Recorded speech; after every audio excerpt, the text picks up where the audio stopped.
विगत वर्षों की भांति इस वर्ष भी नव वर्ष के अवसर पर ठाकुर श्री बांके बिहारी जी के दर्शन करने के लिए वृंदावन मथुरा में लाखों की संख्या में दर्शनार्थी एवं श्रद्धालु आएंगे। श्रद्धालुओं की सुरक्षा एवं आवागमन की सुविधा को देखते हुए ट्रैफिक प्रशासन ने 31 दिसंबर 2020 से दिनांक 2 जनवरी 2021 तक वृंदावन मथुरा की यातायात व्यवस्था में बदलाव किया है।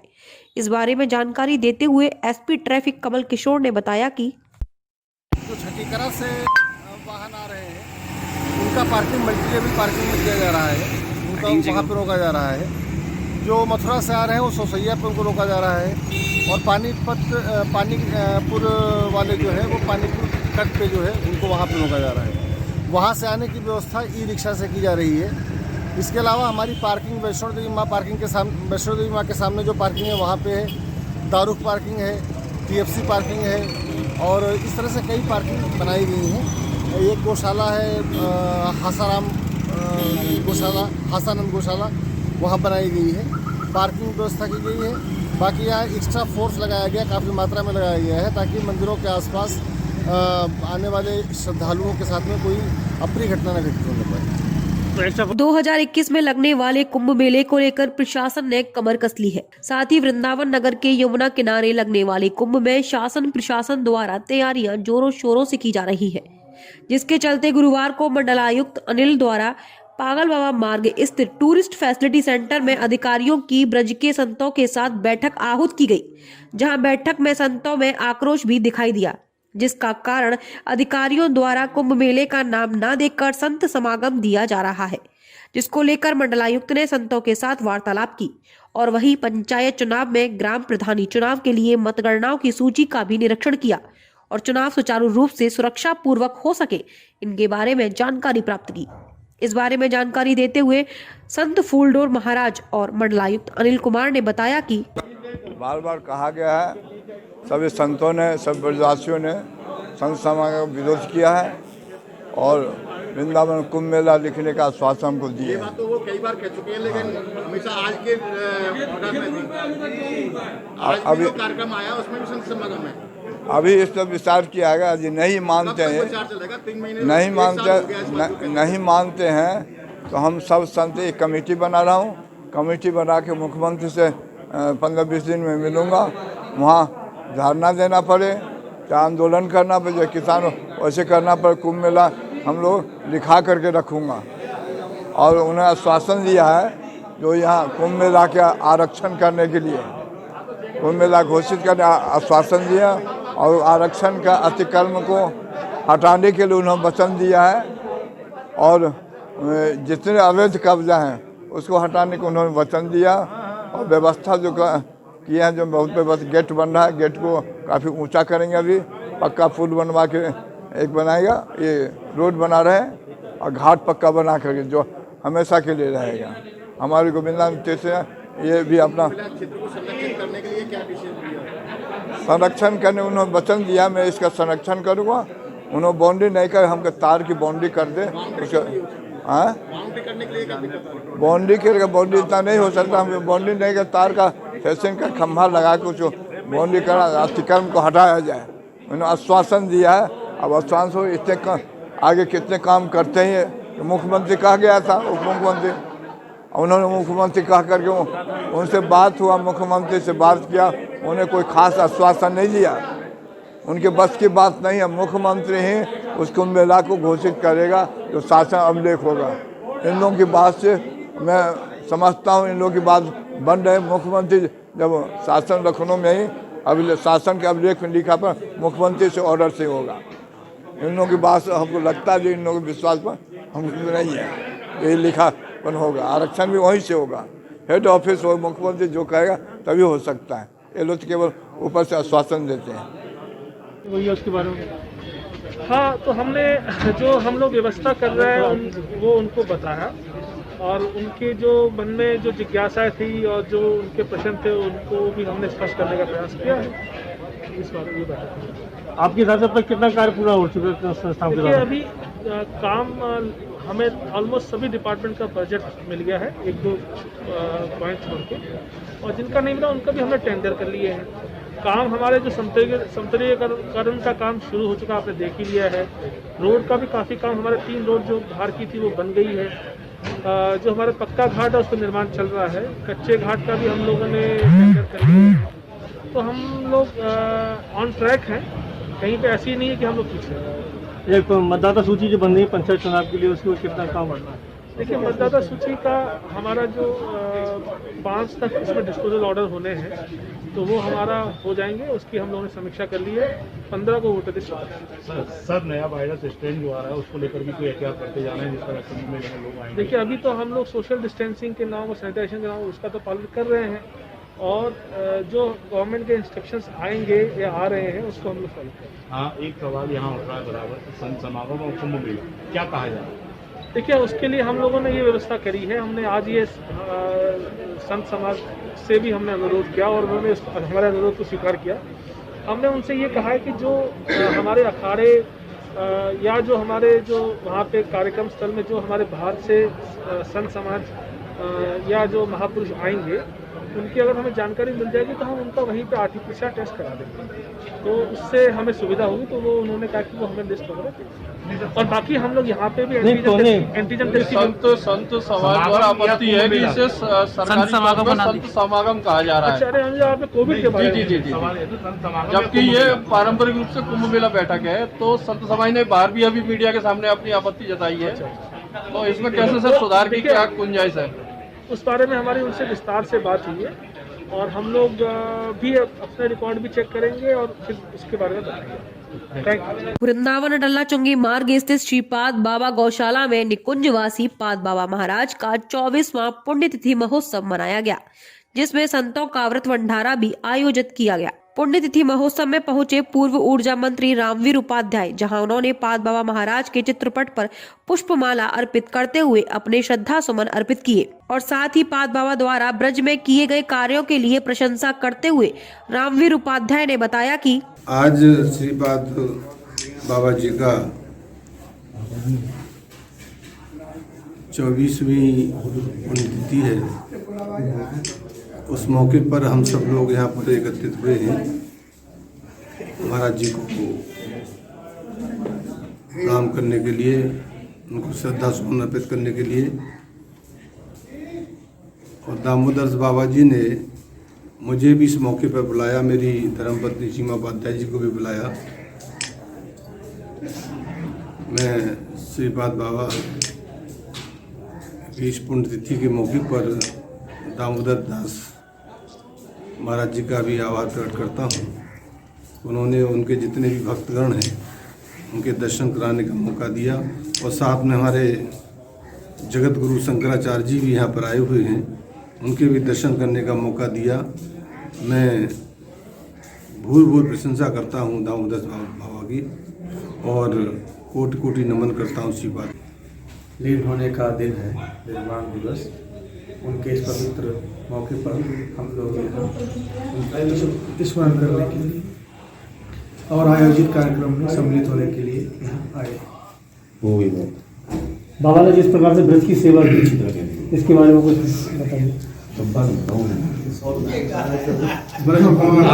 कृष्ण की लीला भूमि सब कोई जानता है। जो इसमें रचे बसे हैं ऋषि मुनि, वो उनको और ज़्यादा जानते हैं।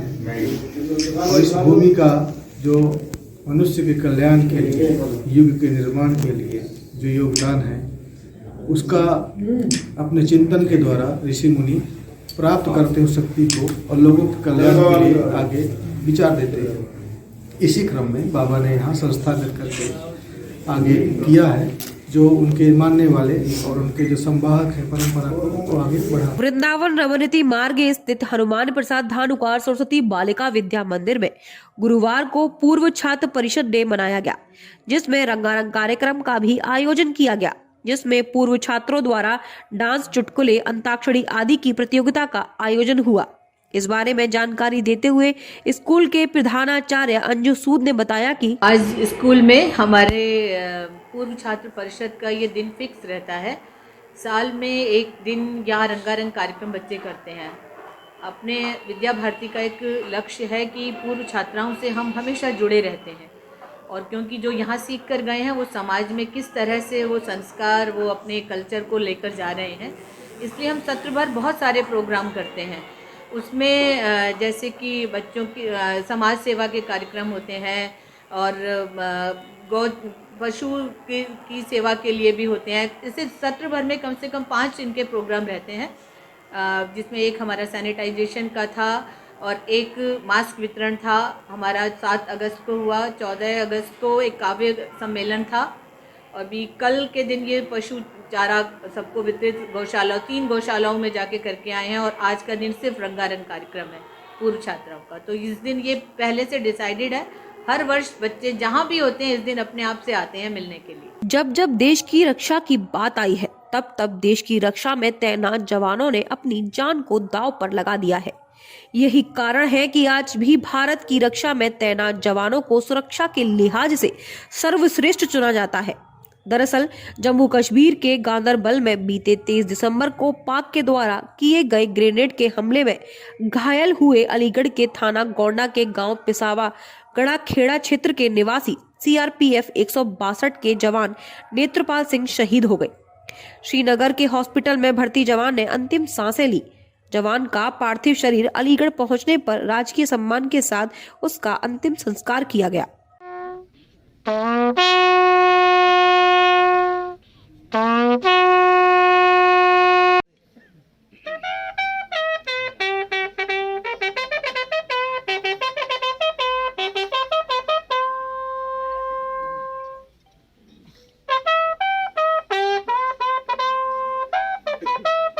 शहीद नेत्रपाल उनको शहादत हुई थी, उनके लिए आज शासन की तरफ से माननीय मंत्री श्री संजीव सिंह और जिलाधिकारी के रूप में मैं आप मौजूद हूँ। माननीय मुख्यमंत्री जी का निर्देश था कि पूरे राज्य के सम्मान के साथ अंत्येष्टि होनी चाहिए और शासन द्वारा जो अनुमन्य सहायता है 150 लाख रुपए की धनराशि उनके पत्नी को और एक परिवार के बालिग सदस्य को नौकरी और जो गाँव की जो मुख्य सड़क थी उसका नाम शहीद नेत्रपाल के नाम पर होगा, ये घोषणा माननीय मुख्यमंत्री द्वारा की गई है। और हम लोग इसी क्रम में यहाँ पे आए थे और मुझे पूरे परिवार को और शरीर को श्रद्धांजलि और पूरे परिवार के साथ मेरी पूरी जो है स्वीकार करता हूँ और मैं पूरे परिवार की अपेक्षा भी करूँगा कि जो अपनी शरीर है उसका सहन करें और जो नुकसान हुआ है उसकी भरपाई किसी तरह से। जो शहीद हुआ उसका सम्मान दिया गया और साथ में इसका कार्यक्रम में किया जाएगा और अब इसका किस तरह का हमला हुआ था सर? ये आतंकवादी ड्यूटी कर रहे थे, बीच में ग्रेनेड फेंके, पीछे ग्रेनेड फेंक दिया, उससे ग्रेनेड का उसको स्प्रेड लग गया, बीच में गिर गया, उन्होंने बहुत मुश्किल लेट नहीं, फिर भी गिनती ब्लास्ट हो गया। उसके बाद गांव में क्या वो किया गया है? शहादत को लेकर क्या किया गया है?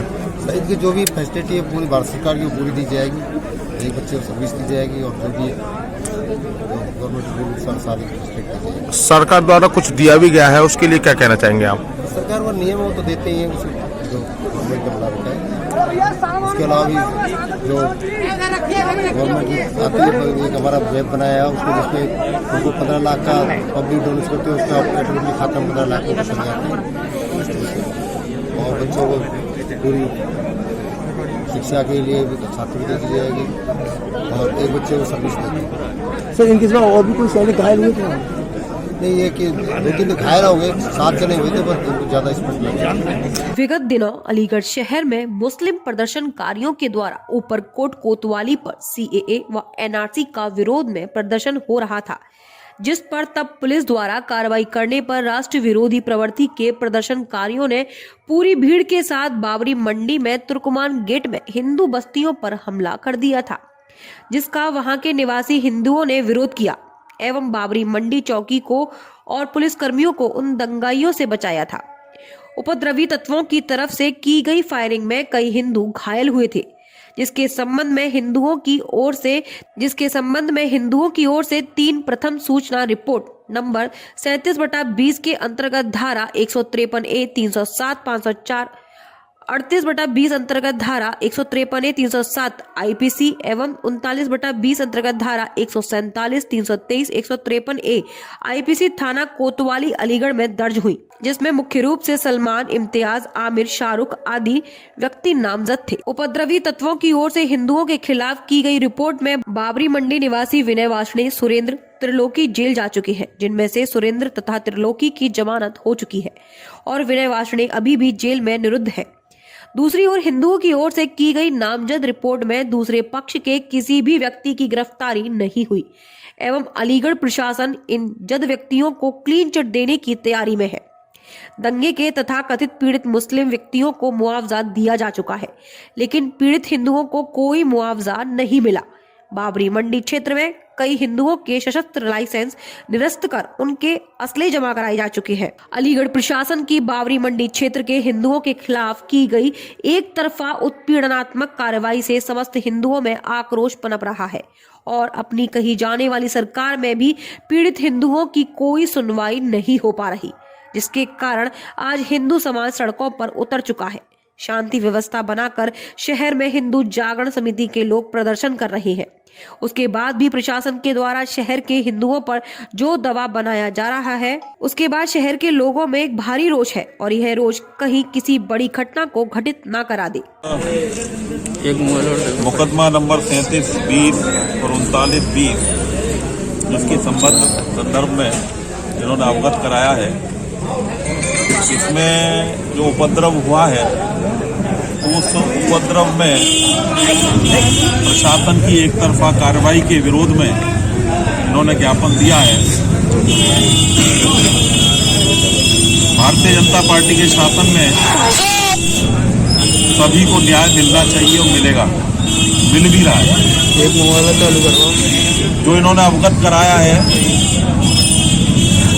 कि कुछ लोगों के खिलाफ प्रशासन की जो कार्रवाई हुई है और दूसरे पक्ष में कुछ लोग अभी उसमें कोई गिरफ्तारी नहीं है, तो इस ज्ञापन के माध्यम से जो अवगत कराया है, मैं प्रशासन से भी बातचीत करूंगा कि जो दोषी हैं उनके खिलाफ सख्त कार्रवाई होनी चाहिए।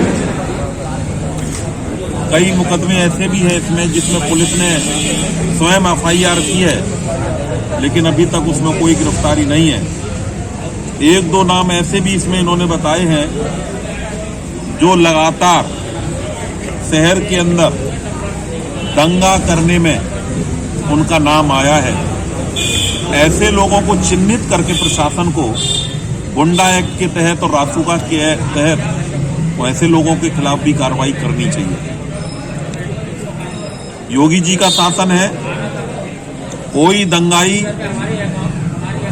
वह दंगा करके शहर का माहौल बिगाड़ के सुरक्षित नहीं रह सकता और उसको भारतीय जनता पार्टी के शासन में दंगा करने वालों को उसकी सजा भुगतनी पड़ेगी। हिंदू जागरण समिति द्वारा जो अवगत कराया गया है, इसके संदर्भ में जिला प्रशासन से बातचीत करके जो भी उचित कार्रवाई होगी वो शीघ्र और जल्दी कराई जाएगी और प्रदेश नेतृत्व को और सरकार को भी इसके बारे में अवगत कराया जाएगा। अगर कहीं प्रशासन से कोई चूक हुई है, कोई त्रुटि हुई है, तो वह त्रुटि को भी सुधार का प्रयास किया जाए।